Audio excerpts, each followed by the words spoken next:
আসসালামু আলাইকুম মাছ চাষি ভাই বন্ধুরা, দেশ এবং দেশের বাহির থেকে যেখান থেকে আমার এই ভিডিওটি দেখতে পাচ্ছেন, ভিডিওটি ভালো লাগলে একটি সাবস্ক্রাইব করে রাখবেন পরবর্তী নতুন ভিডিও দেখার জন্য।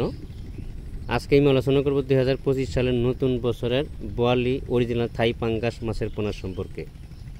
আমাদের কাছে অরিজিনাল বোয়ালি থাই পাঙ্গাস মাছের পোনা পাওয়া যাচ্ছে। আমরা এই পোনাগুলি সুলভ মূল্যে বিক্রয় করতেছি। তো যে দেখেন হাতে করে যে মাছগুলো দেখানো হচ্ছে, একবারে সাদা অরিজিনাল বোয়ালি থাই পাঙ্গাস মাছের পোনা। আমাদের কাছে সকল ক্যাটাগরি লাইনের সকল প্রকারের মাছের পোনা পাওয়া যায়। অবশ্যই মাছের পোনা সংগ্রহ করার সময় একটু যাচাই বাছাই করে মাছের পোনা সংগ্রহ করাটাই সবথেকে ভালো। এই থাই পাঙ্গাস মাছের পোনাগুলো প্রতি শতকে পুকুরে 500 থেকে 600 পিস দেওয়া যায়। আর যদি একটু বড় সাইজের ছাড়েন, কেজিতে 200 বা 250, 300, 500 এরকম সাইজের যদি ছাড়েন, শতকে 200-250 পিস দেওয়া যায়। থাই পাঙ্গাস মাছের মধ্যে প্রকার আছে 3 ধরনের, যেমন একটা হলো কালো পাঙ্গাস, আরেকটা হলো চৌড়া পাঙ্গাস, আর যেটা অরিজিনাল বোয়ালি থাই পাঙ্গাস মাছের পোনা এটা সাদা থাকবে, লম্বা টাইপের থাকবে।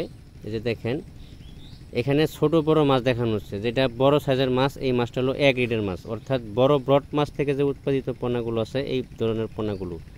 আপনাদেরকে যখন আমরা মাছ দেব, গ্রেডিং করে যে মাথার মাছটা আছে বড় সাইজের মাছটা, এই মাছটা দেওয়া হবে।